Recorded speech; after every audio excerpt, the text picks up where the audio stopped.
Hello everyone, my name is Mark Richards. I'm a hands-on software architect and also the founder of a website, developer2architect.com.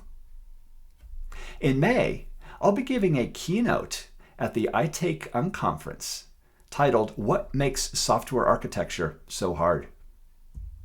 Last year, Neil Ford and I wrote the book Fundamentals of Software Architecture, where we talked about some of the core concepts within architecture ranging from the technical aspects all the way to the soft skills.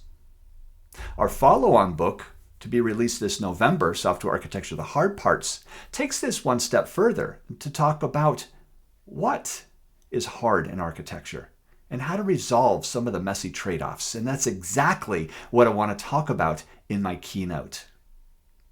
In my keynote, I want to address some of those messy trade-offs that we face that makes architecture hard, ranging from service granularity, code reuse within a distributed architecture, and even distributed workflows.